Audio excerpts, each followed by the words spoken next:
Hello, everybody. Welcome to another episode of the Thriving Adoptees podcast. So today I'm delighted to be joined by Julie McGue. Lovely to see you. Thank you for making time for us today, Julie. Oh, thank you for inviting me, and I'm really looking forward to sharing our perspectives.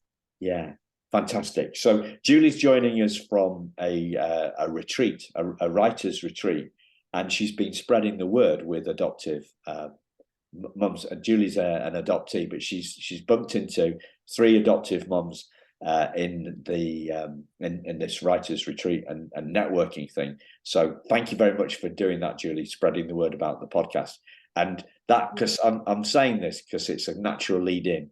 Listeners, could you please tell the people that you think would benefit from the podcast about the podcast if you'd like them to hear the conversations that we have on the podcast?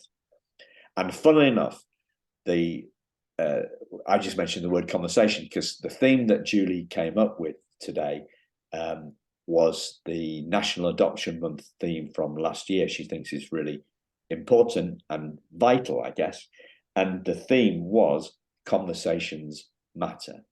So why do you believe that conversations matter, Julie?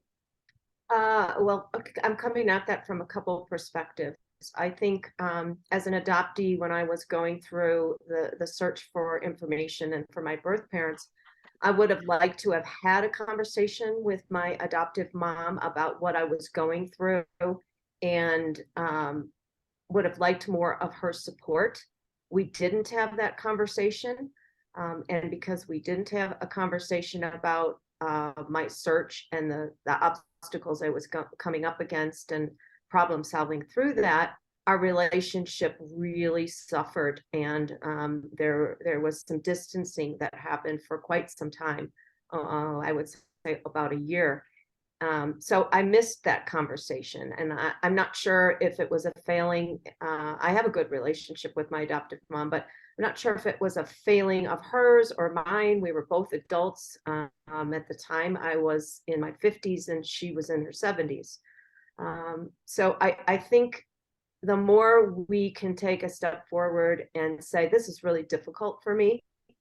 I want to talk to you about this because I'm struggling and you've supported me my whole life. So let's talk about how we can support each other in this really, unknown territory. So that piece of conversation. And then having written the book, Simon, on the other side of it, I realized, because I present not just my story in the book, but my relationship with my adoptive mom and my relationship with my birth mom, and trying to understand some of the things that she pulled in trying to find her, was that, understanding those perspectives was an important conversation to me, understanding my adoption experience. I have a greater appreciation for the struggles that women back in the 1950s and 60s went through. Society had a major role in a woman's how she felt about herself and her situation as perhaps an unwed mother or placing a child for adoption. And I think if we could have talked about that more openly, my birth mom and I would have not been so angry, angry at her for placing me for adoption, but also not agreeing to have contact initially. So all the way around, the more conversation we have, and the people outside the adoption arena, they take sides very easily from ignorance. But the more the people within the adoption circle talk about their experiences, I think those on the outside have a better appreciation for the roles that all of us play. Yeah. Wow, there's so much there. I'm going to dive into the most kind of adoptee relevant stuff that really sang for me, because I don't think I've really dug deep into this. I don't think I've had a conversation about this actually at any depth. What I've felt myself is when I was doing my search, I didn't tell my mum either. And there's this, I felt a sense of, did I feel a sense of disloyalty? Not really. I felt I didn't want to upset her. I didn't. What's the easy way of having? There is no easy way to have that conversation. I'm going to. I could. I just like it. Well, I didn't even get to the. How do I have the conversation? There was. It was like, no, that's not going to happen. I'm not going to tell her that. In my case, I had to have the conversation because my parents had never given me my adoption papers, so I didn't have anywhere to start from. So the conversation had to happen, and it didn't. And it went completely as you would expect. I blindsided her. There was some irritation, some anger. I was upset. So good on you that you had all the materials to get started without having to address it until you were ready. But I didn't, fortunately. And that is another question that I'm sure a lot of adoptees have is, do I have everything that my parents have that would help me search for answers on my family history? Okay. Not everybody does. So I guess it's down to the adoption records and the differences between, state by state on your side of the pond and on our side of the pond. Well, England, Scotland, and Wales operate in more like states, if you like, within the United Kingdom. So in England, I must have Googled it. And I contacted a post-adoption support organisation who are authorised to deal with the Public Records Office for England, which is in Blackpool, which is funnily enough where my birth mother's from. So there's the logistics of that. I didn't have to ask.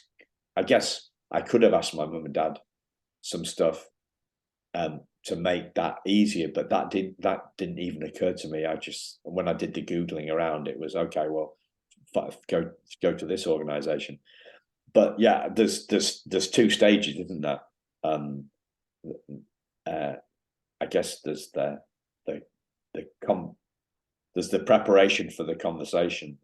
There's, as you said, you blindsided her. I think I probably blindsided my mum. No, I remember now when I told her, actually. So I had sensed my little sister had something. It's a long story. But anyway, she'd done some searching for her kids, and my mum had found out, and it wasn't great. When I started going into the adoption, when I decided I was going to come into the adoption space doing the podcast and everything a couple of years ago, I talked to her about it, and I just presented it gently. I told her what I'd done, and there had been some mellowing. She had mellowed, so my conversation was a far easier one. Than there was no explosion. I did blindside her gently, but it was down to actually her state of mind, and there may be a clue there, really, in terms of it's about where we're coming from, but it's also about where our parents are at and how good a gauge we've got on that, perhaps. Yeah, and I think by the time we reach middle age, we ourselves and our parents should feel pretty secure in the relationships we have with them. And I think that was part of my disappointment with my adoptive mom, was that I was in my 50s. I had a health issue. That was the reason I was seeking information. And I was disappointed in her that she would question our relationship. I didn't feel like this was threatening at all. I think to your point, you brought up the word disloyal. I think that that is how adoptees are often made to feel, that it's this either or choice. And in my case, I needed the medical information so that I had it for myself, but also to pass down to my daughters. And I resented the insinuation that I was being disloyal. Not my parents didn't give me that sense, but other people that I would say, oh, I'm in the middle of this search, and I got the sense that, yeah, they looked at me as if I was being disloyal. And I think adoptees have to really dig deep and say to themselves, I know I'm not being disloyal, and I am owed this information. And I think when you say that and you believe it, you're empowered to move forward, and hopefully that empowerment makes the situation more graceful than not. Yeah. And so when I did my search, it wasn't for their health reasons. But as yours, it was curiosity, really, and a bit of fear, and me being determined to overcome my fear and not let the fear of secondary rejection ruin my life. That's where I was coming from. But your friends that questioned you, they knew that you needed the information for the medical, because it was a health scare you had, wasn't it? Yeah, and then I think that the feeling of disloyalty came in after I had some of the medical information. I didn't have everything from my birth father's side. I developed a relationship with my birth mom, and I'm sure, like on a honeymoon, just glowing about the fact that I had found this woman that I'd thought about off and on all my life. I'd finally met her. She was lovely.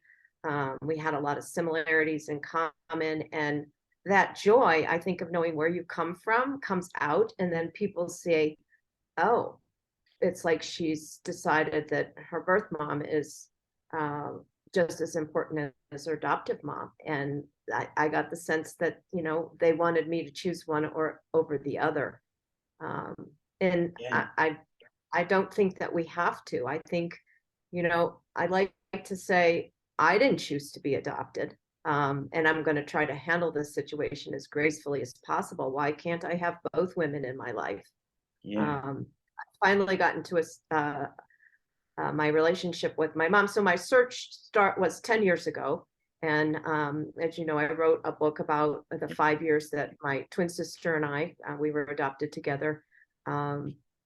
We did this search together, and our relationship, my twin sister and my relationship with our parents is just as strong as it was before this started.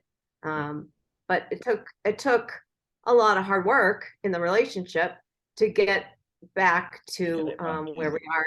And my mom, I have coffee with her at least once a week. And one day she blew my socks off because she said, so how's your birth mom? Like right out of the blue. And I appreciated that. I mean, I was surprised that she wanted to talk about it, but I was also grateful because it meant that the mother-daughter relationship had healed. We'd gotten back to where we were before this started. Our relationship was fine. She's been lovely. She has come to many of the book events, and she's a big cheerleader. So a lot of healing comes from the search. I think from my perspective, a lot of healing happened. So there was definitely a shift in her perspective. The initial, I mean, I don't know, how would you sum up the initial response? Was it fear? Was it insecurity? Or how would you? I think it was fear and insecurity. And I think as a parent, we sometimes can let our feelings be known and hope that maybe that influences our children's decisions. It didn't. I mean, I really had to get the medical information. So you needed information. I needed it. So it sounds, like there was initial fear and insecurity. and then that would seem to have mellowed over time. There's been a shift or a getting used to it.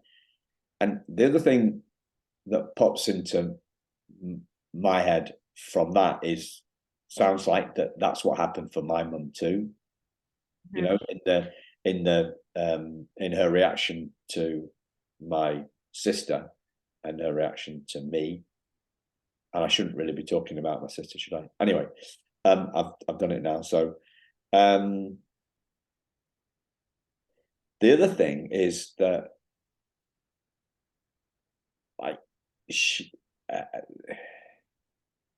think we get some of us get more scared more easily as we get older. Mm-hmm. You know, we've lost a bit of confidence, and I'm going to relate this to a man thing because I know about it more than a woman thing. Oh well, no, let me think. No, I can relate it to a woman thing actually. You know, people talk about this empty nesting. You know, they've got empty nest syndrome, and you know, mothers who have poured their heart, soul, and their life and every waking moment into raising their kids. They've got this empty nest. When the nest is empty, the sense of meaning of their life is a bit has gone. Some of it's gone. You know, it's like, what do I do now?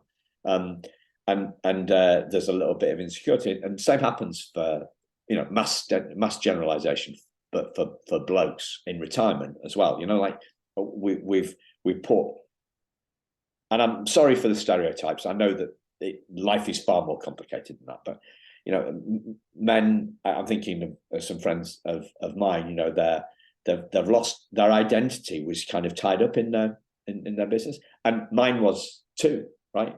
So I'm no different to anybody else.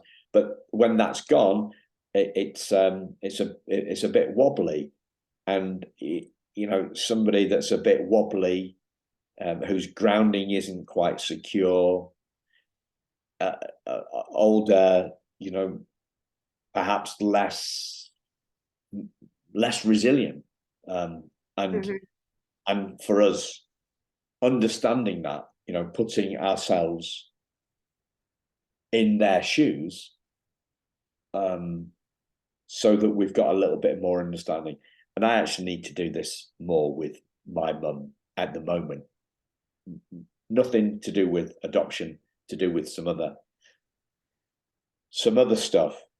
My wife's also, from our mother's perspective, mothers worry about their kids, and certainly I think my mom was worried about what I was going to find, and was what I found going to be upsetting to me and disrupt the family's harmony. Back to your point about the empty nest syndrome, they really just want to coast and have everybody love each other and everybody get along. So inserting this personal journey of finding family background, I don't know, I think my mom really thought this is going to disrupt the whole family. It's not just about my fear of having a different relationship with the daughter she raised. It was, you know, how is this going to affect my two daughters, my twins? What happens to them? How is it going to affect them? And it was messy, you know, that my birth mom denied contact, and then we didn't have permission to get any medical history, and then she changed her mind and we got it. It was this big yo-yo thing, which I think adoptees that decide not to search, which is certainly their right, I get why they wouldn't. I mean, sometimes they watch those of us that have gone before them and blazed the trail and think, I don't need all that, or I'm not in a good place right now. My marriage isn't as strong as I want it to be, or I've got a job change or whatever. And certainly I was in a really good place other than some health issues. And I'm glad I didn't have those other issues to deal with, because it would have been too much. You don't know until you open the door what's going to be behind the door. And so people that have come up to me or reached out to me from reading my book and say, I'm ready, I think I'm ready to do this, and I think you laid it all on the line that I can handle it right now. So it's not for everybody, as you know. I mean, most of us wait until we're middle-aged and pretty settled in our life before we decide to tackle it, which says something, right? Yeah. So conversations matter because it's about understanding at depth where somebody else is at. And I think I want to draw back on something that you said that I thought there was a bit of genius I wanted to bring out of what you said in terms of because I was thinking about, for some reason, I was thinking about your mum and her concern for herself, and you actually laid out, well, no, it's not concern for herself. It was concern for you and your sister. And I think that knowing a lot of mums, knowing my own mum, they will often go there, won't they? They will what's called third party it. It's not about them, because their focus isn't them. Their focus as a mother has been their kid. So whereas we may take it personally, as in,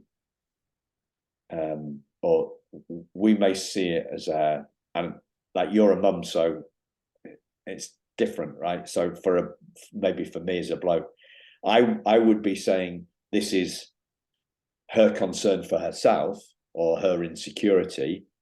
It isn't. It's actually her concern for her kids. That's yeah, they don't want us to get hurt. And back in the 60s, 50s and 60s, the adoptive moms weren't given any information either. So, they basically received the baby and said, this baby is yours. And they weren't even really given coaching other than it's a good idea to tell your child when they're able to understand that they are adopted. So that they're not surprised by that. But I think those conversations didn't happen either, right? The social workers were not coaching the adoptive parents on how to deal with all these different situations that transpire. Whereas adoptive parents now, oh my gosh, I'm on a board for an adoption agency, and the amount of instruction that they give the birth mothers and the adoptive parents, and follow-up counseling and resources. I mean, it's a beautiful thing. Adoption's not an easy situation for anybody, but at least they got the tools to make it better than it would be if you did nothing, which is kind of what happened when you and I were adopted. It's like, figure it out. Yeah. Figure it out. Figure it out. And the other shock to the system, totally right. I sometimes this isn't going to work on a podcast, but I get the information booklet that my mum and dad were given with me, and it's about 400 words, right? Yeah.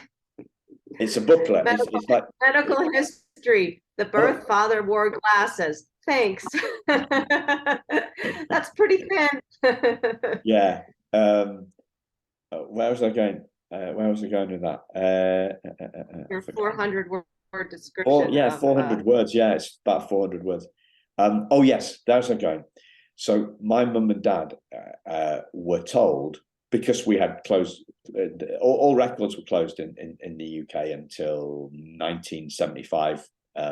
Well, I say UK, I mean England, and I don't really know the score exactly. So all records were closed, I think, until 1975 in England. I was adopted in 1967. So my mum and dad were told, nobody will ever know. It's your choice. Mm-hmm. It's your choice. Nobody will ever know. And then they heard in the newspaper, or they were told, who knows, I don't know how they found out. But when the law changed 8 years later, they did find out. And my mum has told me that she was angry about that. I don't know if she used the Mhm. word angry, but I translate it as angry, and she's not an angry woman. She doesn't get angry very easily, right? So, because we use this term in the UK, I'm sure I'll ask you, you use the same. The term is somebody had moved the goalposts. Do you use that? Yes. Yeah. Yeah. So Yeah. Yeah. It's a the rules of, good football yeah, analogy. yeah, the rules of engagement had been changed. Mhm. Now And she was also, cheesed off. right. And that was the case with birth mothers in the US also. So state by state, each state is voting whether to open birth records, right? So when I went knocking on the door to find my birth mom, she was so angry at Catholic Charities because she had been promised, like what you're speaking of, that no one would ever know and that she would never be contacted. And she believed that. And she really felt like her rights were violated, that this had changed and upended her life. So it's an interesting conversation that, they were told one thing, your mom and dad were told one thing, my birth mom was told something, and then the rules change. And Yeah, now we have it again, don't we, with DNA? So many people are finding out. I probably have 5 or 6 friends that have found out that they have a relative um, that nobody would ever have found out that information if it hadn't been for the DNA tests that people are subscribing to. So the rules are always changing. yeah. And there's a little nuance here, I'm just seeing at the moment as a bloke, as a more left brain guy, a more logical, rational, less emotional. That side of my brain doesn't run my life to an extent. I'm more logical, despite coming across sometimes as a softie, right? So my mum was concerned about those rules being changed, and she'd already told me that I was adopted. That they told me I was adopted. Apparently, it was when we were on the way to collect my little sister. So I was coming up 2, and that's when my mum and dad told me that I was adopted. So they told me in 1969, right? And yet they were still triggered in 1975 when the rules had changed. It didn't matter that the rules had changed because they'd already told me. Right. It's like, Yeah. So rationally, looked at this rationally, I'm thinking, well, why did it matter? My mum had already told me the cat was already out of the bag, and now she's Yeah. and now, so there's when it comes to this sort of stuff, it's very emotional, and all logic has gone completely out of the window. Yeah. Well, it's trust. Trust in the authorities that have made these promises, and then they change it again, and then it's just very upending Yeah. to have the rules change. Yeah. But the rules changing do benefit the adoptees, so that access is a little bit easier. Which Yeah. is not to say once you do reach out to birth relatives that they're warm and fuzzy and accepting, because most often they're not, and it takes them a while to warm up to the idea of having any kind of contact or a relationship, which a lot of contact doesn't even make it that far to a relationship. Yeah. I never had a relationship with my birth father. He never chose to want to meet my sister and I, which that was unfortunate. I would have liked to have at least met him once. Yeah.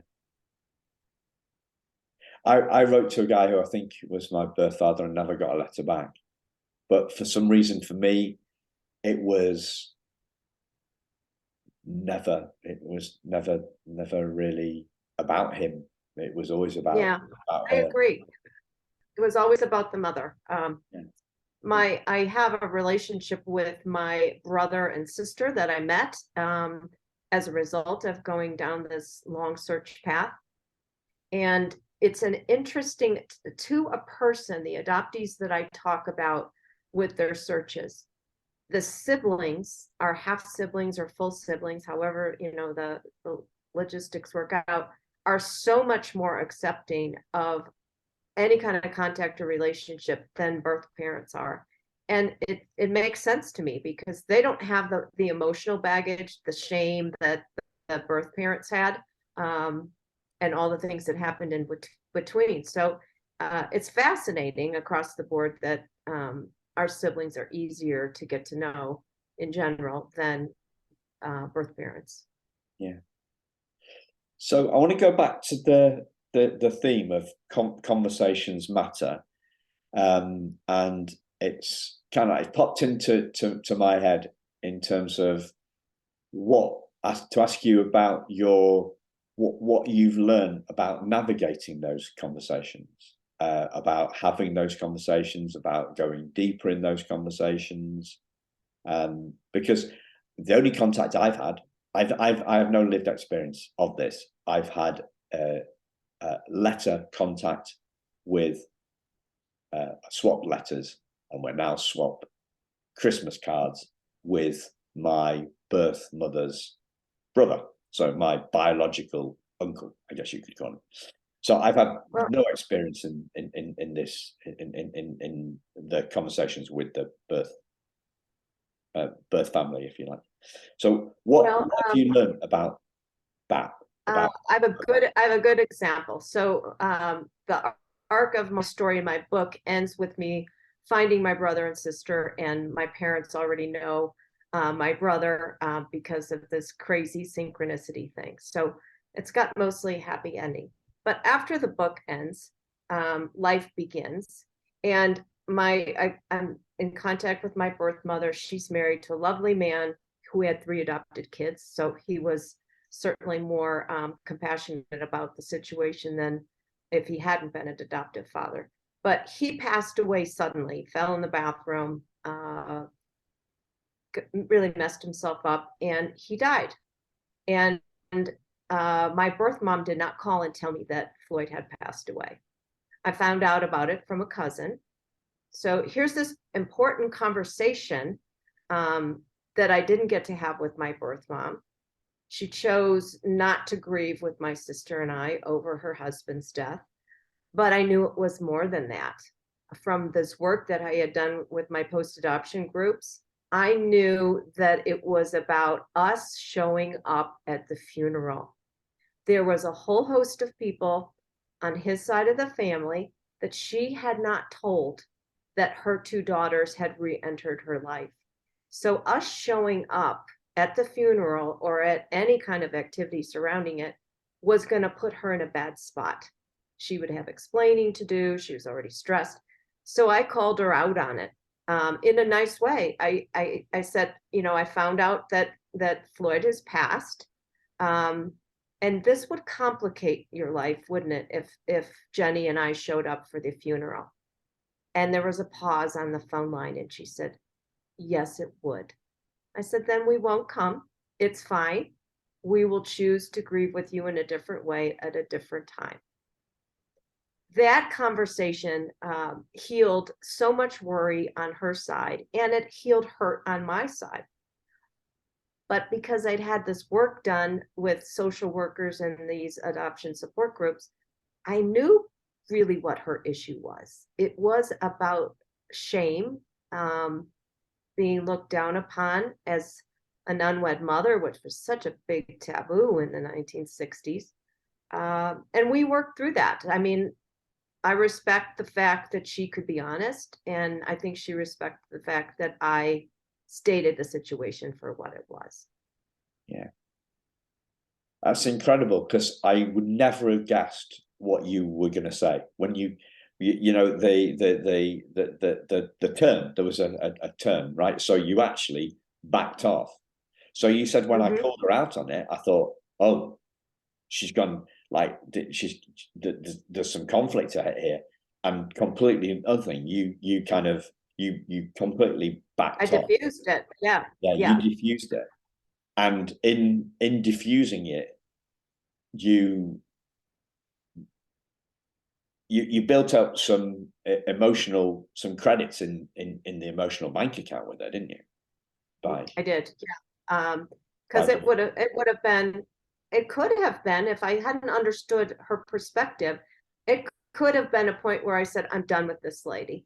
She's not kind to me. She's not respectful. I mean, certainly I had those thoughts in my head. Why is she doing this? I went through all kind of machinations about it, talked to my social worker, and we really nailed it. And I'm still in contact with her, and I'm gentle with her. I mean, whenever you lose a spouse, it's a really tender time. And so if she doesn't call me back right away, week goes by, I'll call her back and just to check on her, because no one yeah, knows the walk that everybody's walking on any given day.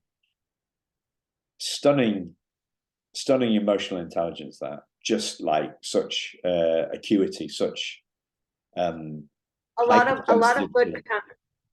good counseling, and that's one of the things that I like to expound on with people like us, adoptees that are struggling with the reactions of our birth fathers and mothers to us and whatever.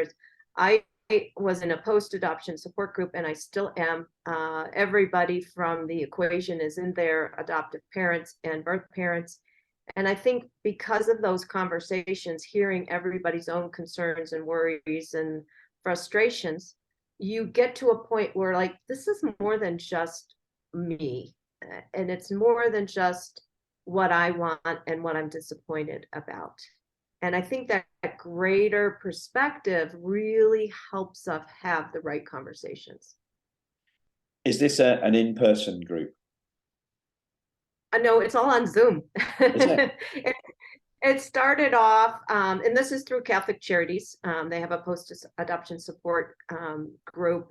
The social worker also helps people make contact with their birth relative, whether it's a birth child or a birth parent. And so she's very knowledgeable on advising all sides of the equation. And we started in person, and then COVID hit. And now we do monthly Zooms, which is actually better in the sense that people that move all around the country or traveling are able to join in the conversation. And Yeah.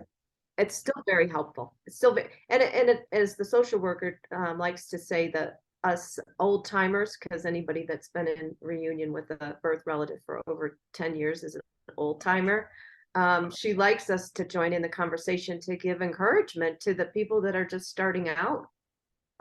It's not an easy path. It's not what you think it's going to be, and everybody's journey is different. Some people have it easy and it's seamless, and then some of the rest of us have it tough on both searches. There's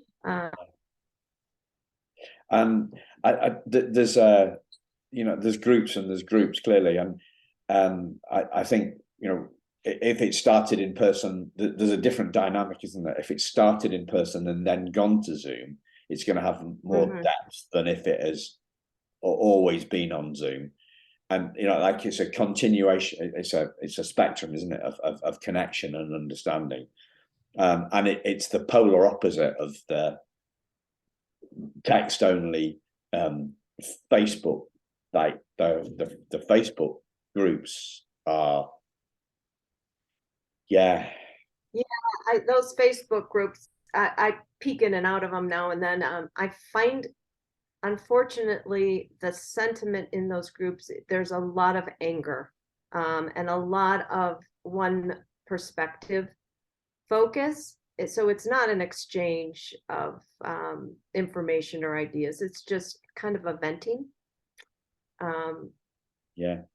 And that's my perspective with the Facebook group. So I like that. I like the support groups in person or via Zoom. And I was on a show about journaling, and there was a woman that called in, and she was calling from Australia. So she was, 12 hours difference from the call. We were at night and she was at 6 in the morning, and she was a birth mom. And she didn't even know that there were support groups for birth mothers. And I think that little bit of information changed her life, because this is what she said: I didn't know there was things like that for women like me. So the shame label was still so present in this woman's psyche. And then the ability to be able to share her feelings with other birth mothers, I think was groundbreaking for her. And I'm sure there's support groups wherever your listeners are coming from. It's just a matter of seeking them out. Yeah, for sure. Because that's where the understanding happens. That's where the perspectives shift, don't they? In through that understanding. Yeah, it's like the glue and the empathy. And yeah, I've been having more conversations with birth mums recently, and like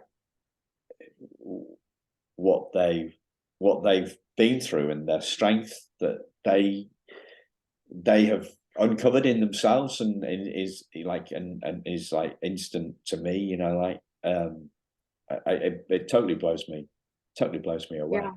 Totally blows me Yeah, away. and most of them deal with such a lack of support system, whether their parents or their family, and whoever the guy is that had a relationship to produce the child. You know, there's so much lack of support. So there, like you said, there's so much resiliency that a birth mom has to come to make the choice that she does. Yeah. Wow. So, have you got any other stories or insights or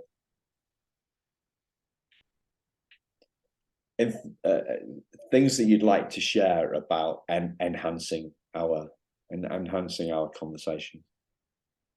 When I first started out thinking about embarking on this path of searching for birth relatives, I did a lot of reading. So anybody that's out there that's listening, there's some great books. I'm sure, Simon, you have your favorites. I love Ann Fessler's book, The Girls That Went Away.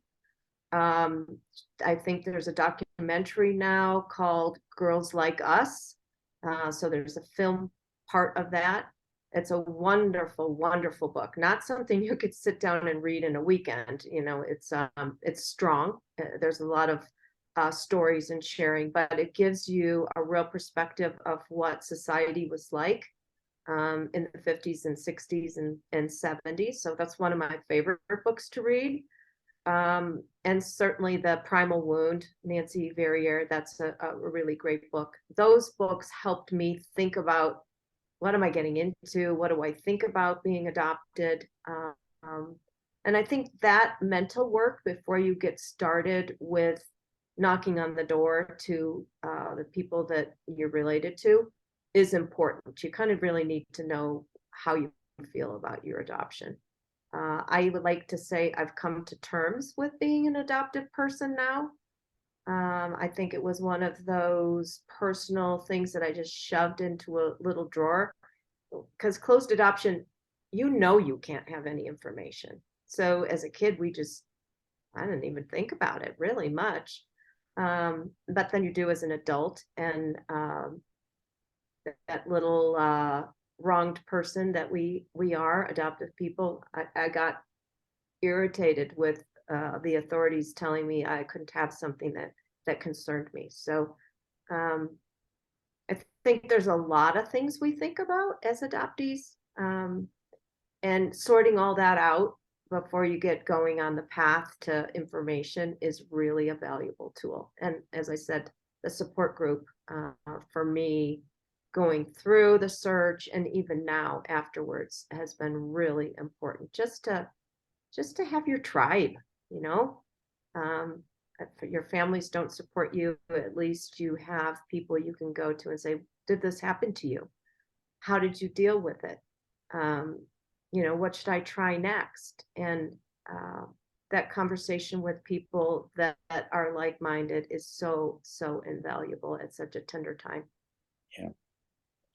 I'm waiting for, I've got the Anne Fester book on my list of books to order off Amazon at some point. I'm not a fan of the primal wound. I was, and I'm not going to go into it now because this is a conversation about conversations matter. But if people are interested, I'm going to put a link in the show notes. So in the show notes, as usual, listeners, there's a link to all, be linked to Julie's website and socials and the book. But I also include a link to a conversation I had for the podcast with a fellow adoptee, where we debate the primal wound, and so that if to give a different give a different slant on it. Whether you agree with the terminology or not, it's certainly valuable to know what it is, what's being referred to, because that phrase, the primal wound, comes up in almost anything you read about adoption. And I had not really heard it before I started, researching, and I'm glad to know what is meant by that. Yeah. Is there anything else that you'd like to share? Any question that I've not asked? One thing that doesn't get brought up very often is, so I was raised in a family, there were 6 of us, 3 of us were adopted and 3 were not. And so my parents had 3 biological children after adopting 3. And when I was going through this process of finding my birth relatives, I wondered what they thought about all of it. So once my book came out and I gave them each a copy, we had a conversation about it. And I wasn't sure, to a person who was going to think I was being disloyal and what they thought about it. And it was such a touching moment when my youngest sister said, "I'm so glad you did this for yourself. You deserve the information." So we've talked a lot today about adoptive parents and birth parents and adoptees, but it's also the family that we grow up in. It affects them as well. And so I just bring that up to touch on the circle is bigger than just the 3 major roles. Yeah. Wow. Yeah. And sometimes I ask this and sometimes I don't, but have you got anything you'd like to ask me? Did you find any siblings that through your search that you've been able to connect with? No, she married a guy, not my birth father. She married a guy a couple of years after I was born. She divorced and she didn't have any kids. So I've had the contact from the uncle in Canada. He's got 3 kids. When he wrote to me, when I wrote back, when I wrote back, I put my phone number and my email and my address on, so that if he wanted to, he could. But I think I got a letter back from him, or did I get a letter back from him? I can't remember. I got a Christmas card back from him at some point. So I kind of respected that and didn't follow anything else. And was I really bothered? I don't think so. I'm pretty persistent, and if I get an idea in my head, I tend to do it. So the fact that I haven't followed it up, and really, other than the Christmas cards, is it's indicative to me that I'm not really that bothered. However, I had the suggestion of a guest on the podcast a couple of months ago. I have done my ancestry DNA thing, and I'm waiting for the results back on that. And maybe I'll find something, maybe I'll not. So your point about the siblings being more interested, not perhaps bob on, but maybe there'll be some kind of half cousins or something like that, and maybe they'll be on ancestry. Who knows? I get the feeling that it's the percentage of the population who have submitted their DNA to Ancestry is bigger in the States than it is in the UK. Whether that's true or not, I don't know. But maybe this, if this biological uncle has some kids, they'll be like half cousins, and maybe they'll be on it. Maybe, who knows? We will. Right. And with Zoom, always more to, sorry. Yeah, always more to discover. Always more to discover. So, Julie, thank you very much for your time today, and really enjoyed it, and enjoyed the rest of the workshop. It sounds like you're having. Thank you for having me. And thank you, listeners. We will speak to you again very soon. Take care. Goodbye.